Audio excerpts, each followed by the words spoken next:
So last weekend was our local monthly flea market and it's held downtown. I decided to make the trip down there, see if I could find anything. I've had good luck there before. Let's go ahead and check out what I found. Now before we get to the haul, I'm going to show you just me flipping through some books, showing you what the layout of the place looked like. There were multiple vendors there that had comic books and comic related materials. As you can see, I flipped through quite a few short and long boxes, but I didn't really pick up too many comics. To be honest, I only ended up with 2 actual comic books and then some other pretty cool unique items that I'm going to show you here in a second.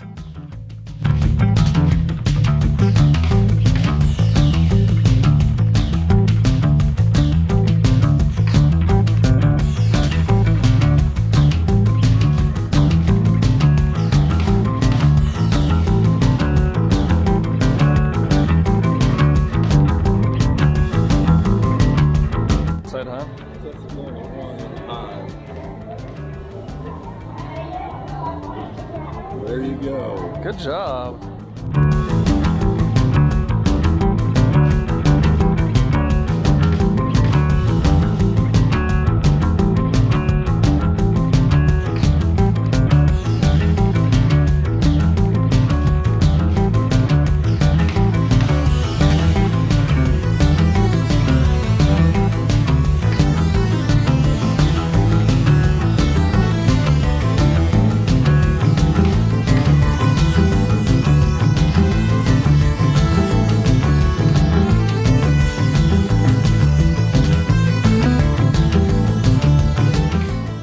Alright, while we're working through this video, I'd appreciate it if you would leave a comment below to let me know if you've picked up any comics or any comic related items from a flea market.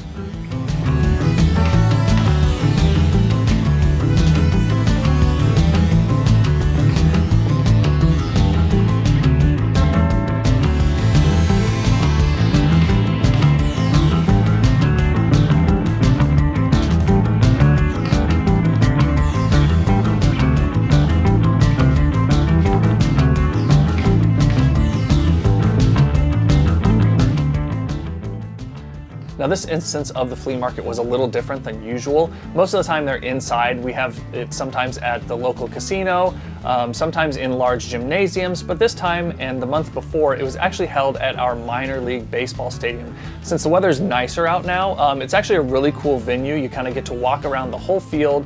All the vendors are set up there with their tents and their booths. It's just a really cool atmosphere with the nice breeze going through, cool weather, just a really cool atmosphere, and I really enjoy looking through things in this venue.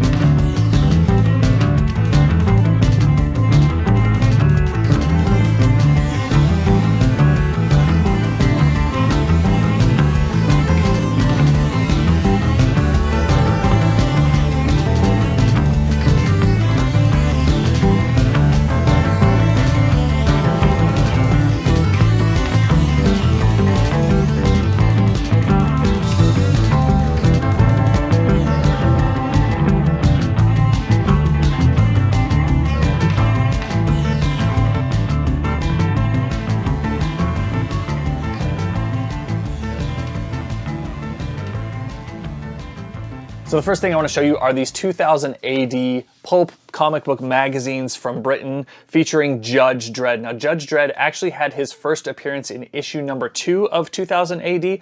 I thought these were a pretty cool item. I had never seen them before, let alone in person. There's a whole stack of 12 magazines in a box. The guy selling them had them labeled for $4 a piece. So it would have been about $48 for the whole stack. I asked him if he'd take 40 for them. He said sure thing, and they were mine. I'm not a huge fan of the artwork on these, to be honest. I don't know, it's just not my style. But the front and backs typically have cover artwork, but on the inside, most of the pages are black and white without any color. The centerfold though, typically, from the ones that I've actually taken a look at so far, do happen to have large color spreads in them. In this case, this is Pit Rat Part 2, a Judge Dredd story here. But these were kind of cool. Like I said, I'd never seen them before, so I decided to pick them up. It's not something I'm planning to keep in my collection. I think I'm going to figure out a way to get these bagged and boarded because they're bigger than like a magazine size bag and board. I got to figure out something better for them than just the flimsy plastic bags that all of them were in. But they'll probably end up either on eBay or maybe I'll try to set up a booth at a local show and get rid of them that way. All right, next up is this single book, and it is a Charlton Comics All New Ghastly Haunts. This is issue number 49, and really the only reason I picked this up is because I liked the cover. Now, I tend to collect kind of some of these books and like to show them off around Halloween time. This is another one here kind of with the gallows on the cover. Again, not a title I pick up all the time, but for $2 and marked half price, so I only paid $1 for this, I just couldn't pass it up.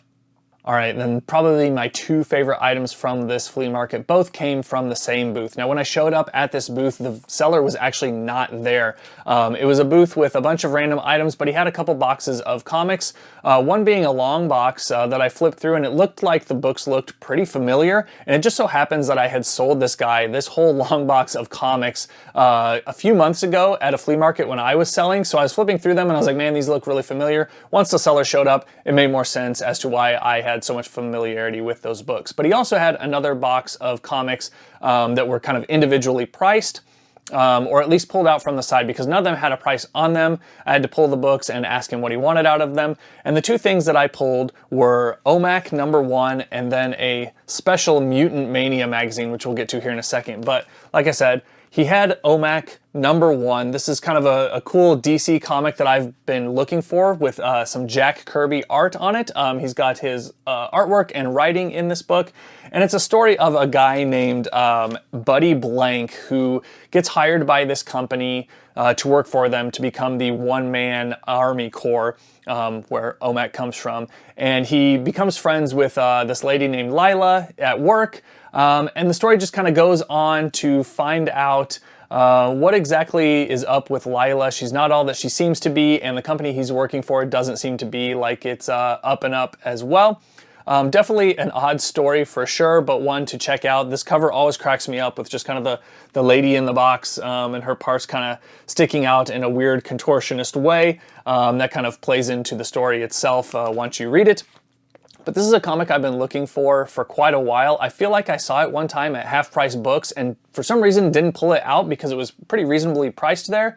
And then I went back and of course they didn't have it. So I've kind of been watching out for it every now and then and happened to pick it up here. I only paid $5 for it, which is a pretty good deal in my opinion. It's in pretty decent shape. It does have some spine ticks and a little bit of some creasing on the cover. It can be cleaned up a bit. It's not a book I'm going to be sending in to be graded or anything like that. It's just one I wanted for my personal collection. Hey, if you're enjoying this video so far, I would appreciate it if you would give me a thumbs up and be sure to hit that subscribe button to be made aware of new videos when I release them. All right, and the second cool item from this vendor, and probably my absolute favorite pickup from this, is Mutant Mania, the premiere issue. This is issue #1, and if you can't tell, this is essentially a fanzine.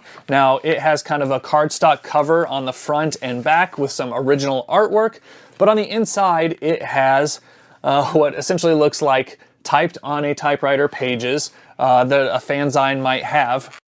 And Mutant Mania actually came out in 1984. I'm not sure if there were any other issues. I tried looking it up online. The only information I could find was for this premiere issue. There were a couple of them for sale on eBay. And then there's like a little wiki article that I found about it, but it didn't indicate that there were any other printings or publications of this title. But it's actually kind of a local title. It looks like it was produced in Tulsa, Oklahoma, which is about 3.5 hours away from me in Wichita. So I'm guessing that's how it kind of got into this market. Really, it's not that far away. There's some pretty decent sized shows in these markets, Tulsa, Wichita, Kansas City, Oklahoma City area. So I'm sure that that's kind of how it ended up here in Wichita. It's definitely a unique style of artwork, very I don't know how to describe it. I hate to call it scribbled, but it's very scribbly looking. But hey, you know what? When you're trying to get your artwork out there and into the hands of people and try and make something from the heart, just getting it out there, I think, is the most important piece, right?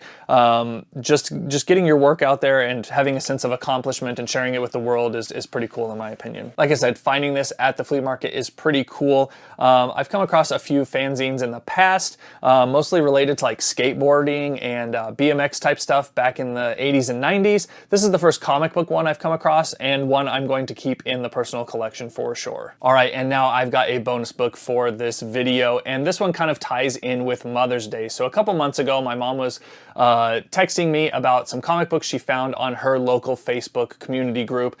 She lives about 45 minutes away from me, and said that there was a guy with some comics, and sent over the pictures from the Facebook post to see if I was interested in any of them. The guy wanted too much for what I was interested in. There was a single Fantastic Four book that I was really only going to give a few dollars for, to be honest, because it looked like most of the books were in pretty poor condition.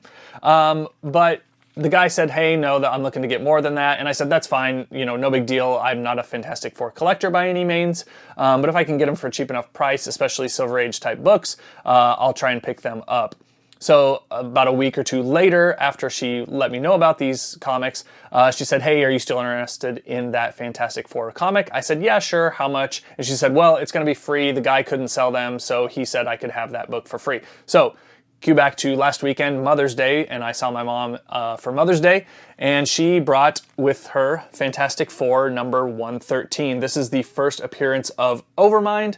Like I said, it's a Silver Age book. It's definitely seen its better days. It's got quite a few spine ticks and some cover wear, but honestly, the color is in really nice shape.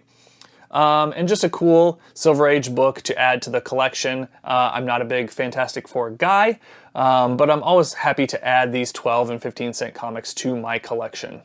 Okay, well that was just a few books from a flea market, no big comic book collection purchases, but if you want to see some purchases that I've made recently, full collections and things like that, be sure to check out the video that I'm going to link to up here and up here. And I appreciate you guys watching. We'll catch you in the next video.